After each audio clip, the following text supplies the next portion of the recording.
নমস্কার বন্ধুরা, deep study চ্যানেলের পক্ষ থেকে আপনাদের সকলকে জানাই স্বাগতম।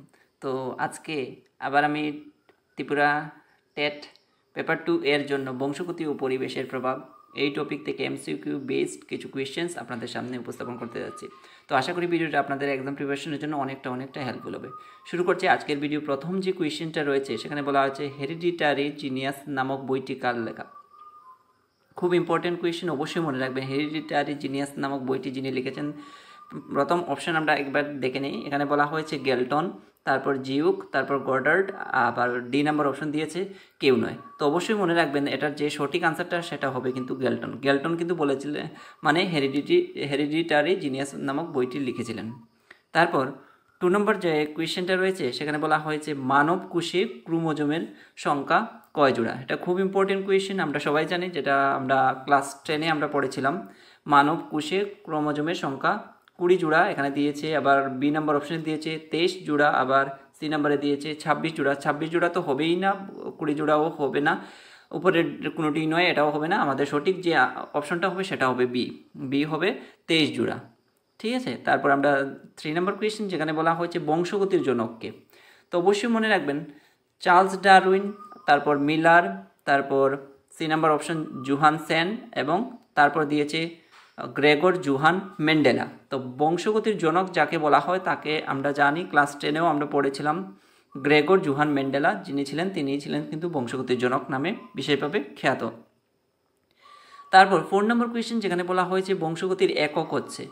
তো মনে রাখবেন বংশগতির একক এ নাম্বার অপশনে দিয়েছে নিউক্লিয়াস, বি নাম্বার অপশনে দিয়েছে ক্রোমোজোম, সি নাম্বারে দিয়েছে নিউক্লিওটাইড, এবং ডি নাম্বারে দিয়েছে জিন। তো অবশ্যই মনে রাখবেন এটা সঠিক আনসার হবে কিন্তু জিন হলো বংশগতির একক। ঠিক আছে। তারপর আমরা দেখে নিই 5 নম্বর কোয়েশ্চেন, যেখানে বলা হয়েছে কে বংশগতির সাপেক্ষে যমজ শিশু নিয়ে পর্যবেক্ষণ চালান। খুব ইম্পর্টেন্ট কোয়েশ্চেন আপকামিং টিটেট 2024 এর জন্য। তো অবশ্যই সেটা মনে রাখবেন। নিউম্যান এ নাম্বার অপশন দিয়েছে, বি নম্বর পিয়ারসন, সি নাম্বার অপশন দিয়েছে ডাগডেল, এবং ডি নাম্বার অপশন দিয়েছে যেটা টারম্যান। ঠিক আছে।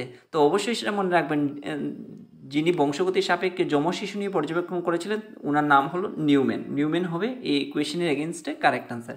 ঠিক আছে। তারপর 6 নম্বর কোয়েশ্চেন, যেখানে বলা হয়েছে বংশগতিবাদীদের মূল প্রবক্তাকে। তো এখানে অপশন দেখে নেই আমরা একবার।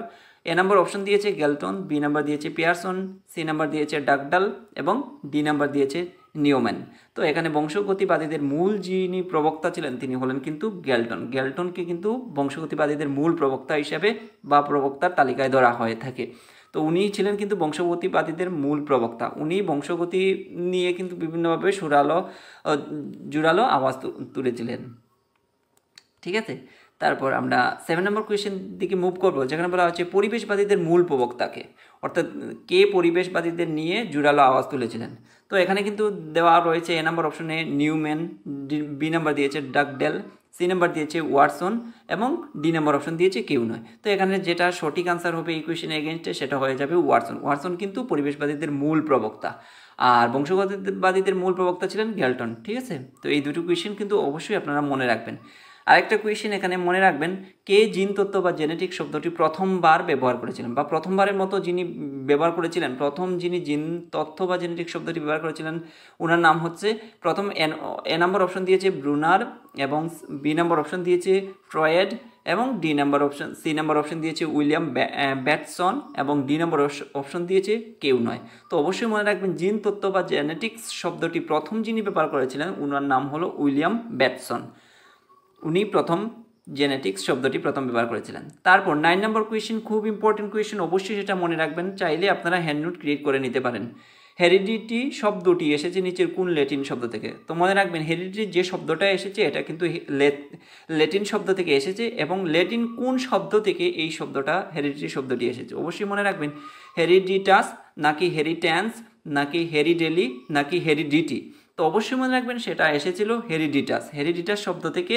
অপশন এ হয়ে যাবে এই কোয়েশ্চেনের এগেনস্টে কারেক্ট আনসার। হেরিডিটাস শব্দ থেকে হেরিডিটি শব্দটি এসেছিল। ক্লিয়ার। এবার 10 নম্বর কোয়েশ্চেন, যেখানে বলা হয়েছে জন্মসূত্রে শিশু তার বাবা মার কাছ থেকে যেসব বৈশিষ্ট্য পায় তাকে বলা হয়।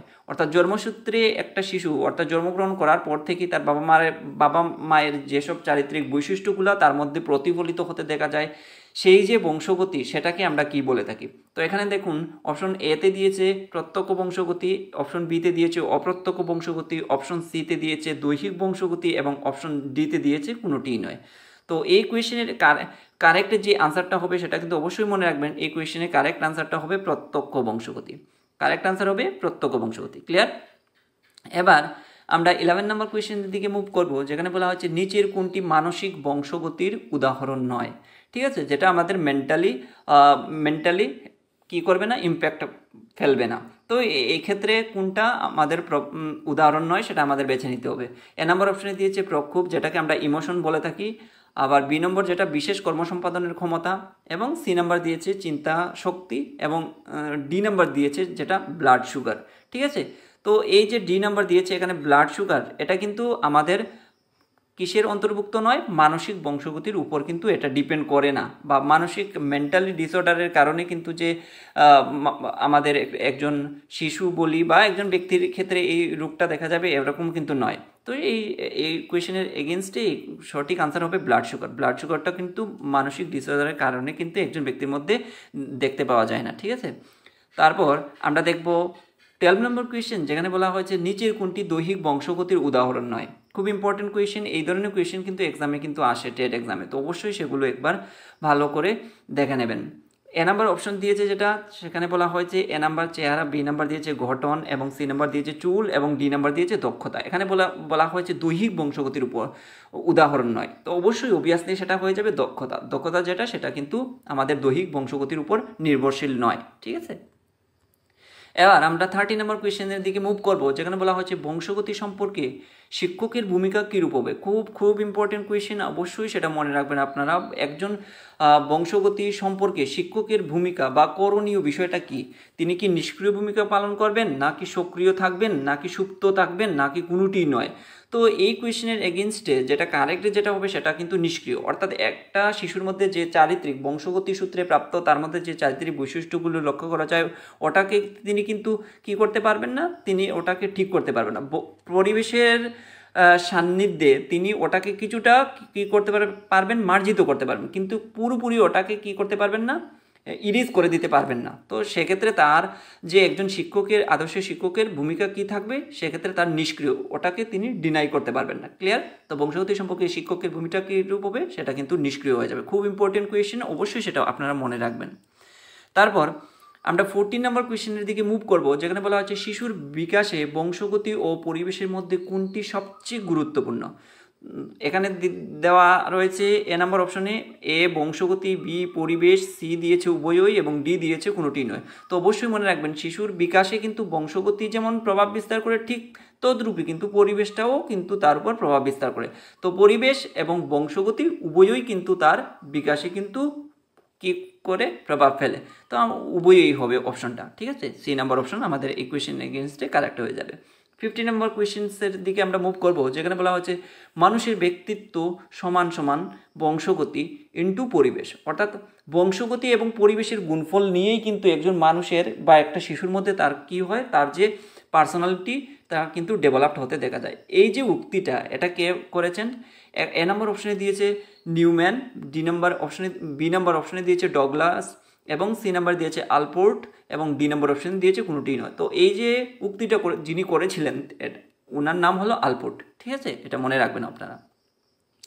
16 নম্বর কোয়েশ্চেন, যেখানে বলা হয়েছে যে সমখুশি যমজ শিশুর উপর পরীক্ষা নিরীক্ষা চালান নিউম্যান, তার নাম কি। অর্থাৎ যে সমখুশি যমজ সন্তানদের নিয়ে বা সন্তানদের উপর নিউম্যান যে পরীক্ষা নিরীক্ষা তার চালিয়েছিলেন তাদের নাম কি, অর্থাৎ যে যমজ শিশুর উপর চালিয়েছিলেন ওই যমজ শিশুদের নাম কি। ঠিক আছে, কোয়েশ্চেনটা একটু বুঝে নেবেন। তো এখানে এ নাম্বার অপশনে দিয়েছে টমাস ও জুরি, বি নাম্বার অপশনে দিয়েছে ডগলো ক্যান, এবং সি নাম্বার অপশনে দিয়েছে ফ্রেড ও এডুইন, এবং ডি নাম্বার অপশনে দিয়েছে কেউ নয়। তো অবশ্যই সেটা মনে রাখবেন, খুব ইম্পর্টেন্ট কোয়েশ্চেন, আমি বলে দিচ্ছি এটা সঠিক আনসারটা হবে ফ্রেড ও এডুইন। ফ্রেড ও এডুইন কিন্তু এই দুটি যমজ শিশু যার উপর নিউম্যান তার পরীক্ষা নিরীক্ষা চালিয়েছিলেন। ক্লিয়ার? এবার আমরা 17 নম্বর কোয়েশ্চেনের দিকে মুভ করব, যেখানে বলা হয়েছে জিউক নামে এক কয়েদির উপর পরীক্ষা নিরীক্ষা চালান। খুব ইম্পর্টেন্ট কোয়েশ্চেন, অবশ্যই সেটা মনে রাখবেন। জিউক নামে এক কয়েদির উপর কে গবেষণা চালিয়েছিলেন ওনার নাম বলতে। তো এ নাম্বার অপশন যেটা বলেছে সেটা বলেছে গডার্ড, বি নাম্বারে দিয়েছে ডাগলে, সি নাম্বারে দিয়েছে ওয়াটসন এবং ডি নাম্বারে দিয়েছে নিউম্যান। তো অবশ্যই সেটা মনে রাখবেন, সঠিক যে আনসারটা হবে সেটা হবে ডাগলে।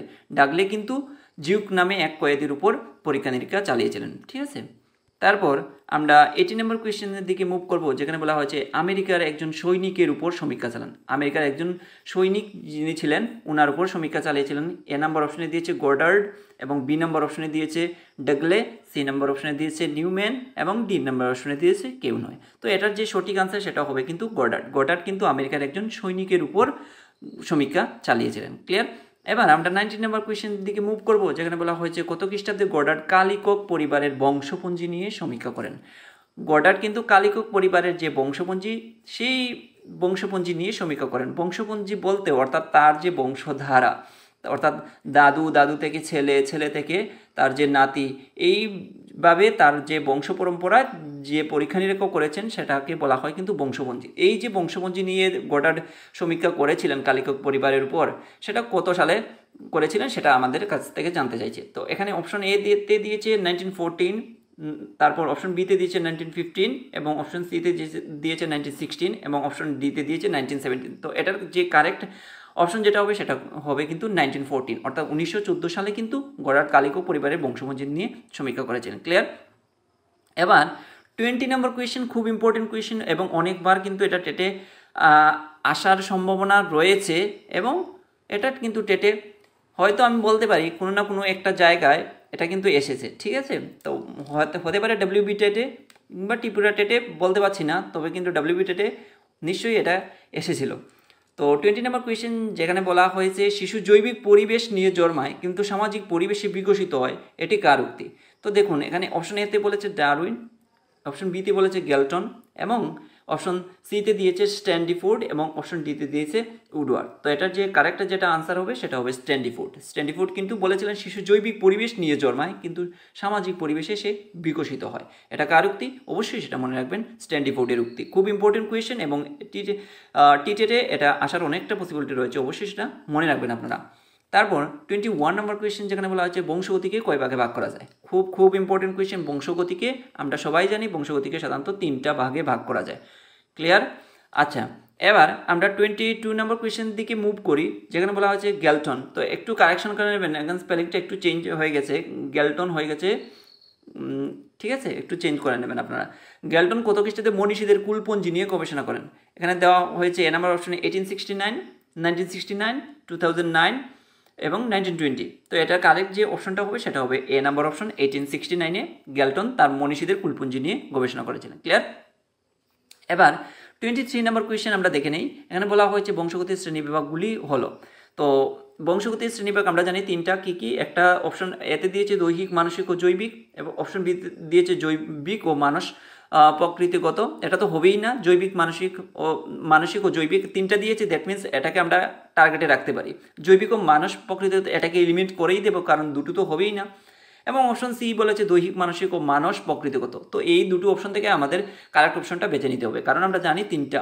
ঠিক আছে, তো কোনো ডি নাম্বার অপশন তো এটা হবেই না এবং বি নাম্বার এটাকে আমরা এলিমিনেট করে দিতে পারি, এ এবং সি থেকে আমরা কারেক্ট অপশন বেছে নেব। ঠিক আছে, তো দৈহিক, মানসিক ও জৈবিক এটা তো হবে না, কারণ দৈহিক, মানসিক ও প্রকৃতিগত এই 3টা ভাগই কিন্তু বংশধারাকে ভাগ করা হয়েছে। অপশন সি হয়ে যাবে ইকুয়েশন এগেনস্টে আমাদের কারেক্ট আনসার। ক্লিয়ার? এবার আমরা 24 নম্বর কোয়েশ্চেনের দিকে মুভ করব, যেখানে বলা হয়েছে বারবারা বার্গস কিসের সপক্ষে যুক্তি দেখিয়েছিলেন? তো মনে রাখবেন, বারবারা বার্গস যিনি ছিলেন তিনি কিন্তু পরিবেশ কিংবা বংশধারা উভয়ই নাকি কোনোটিই নয়। তো উনি যে বিষয়টা নিয়ে সপক্ষে যুক্তি দেখিয়েছিলেন সেটা হলো পরিবেশ, অর্থাৎ পরিবেশকে নিয়েই কিন্তু তার সমীক্ষা চলেছিল। তো পরিবেশের উপরেই উনার যুক্তি তিনি দেখিয়েছিলেন। তো কারেক্ট আনসার হবে পরিবেশ। ক্লিয়ার? এবার 25 নম্বর কোয়েশ্চেন, যেখানে বলা হয়েছে কালিকক পরিবারে মার্টিন কালিককের কতজন স্ত্রী ছিল? অর্থাৎ কালিকক পরিবারে মার্টিন কালিকক যিনি ছিলেন ওনার কতজন স্ত্রী ছিল? 2 জন। অপশন এতে দিয়েছে 2 জন, অপশন বিতে 3 জন, অপশন সিতে 4 জন এবং অপশন ডিতে দিয়েছে উপরের কোনোটি নয়। এবং তো এখানে 4টা option, A B C D. তো এখান থেকে আমাদের সঠিক আনসার যেটা সেটা হলো 2 জন, অর্থাৎ কালিকক পরিবারে মার্টিন কালিককের স্ত্রী ছিল 2 জন। তো এই ছিল বিকাশের উপর বংশগতি ও পরিবেশের প্রভাব থেকে 25 কোয়েশ্চেন্স, এমসিকিউ। আশা করি এই 25 এমসিকিউ আপনাদের এক্সাম প্রিপারেশনের জন্য অনেকটা হেল্প হবে। আর এই ধরনের ভিডিও যদি আপনারা আরও পেতে চান তাহলে অবশ্যই ডিপ স্টাডি চ্যানেলের সঙ্গে জুড়ে থাকার চেষ্টা করবেন। আর ভিডিওটা যদি ভালো লেগে থাকে আর যদি আপনাদের উপকারে অবশ্যই আসে তাহলে একটা লাইক, কমেন্ট, শেয়ার এবং সাবস্ক্রাইব করে দিয়ে ডিপ স্টাডি চ্যানেলের সঙ্গে আরও গভীরভাবে জুড়ে থাকার চেষ্টা করবেন। ধন্যবাদ সবাইকে। আপনারা সবাই ভালো থাকুন, সুস্থ থাকুন।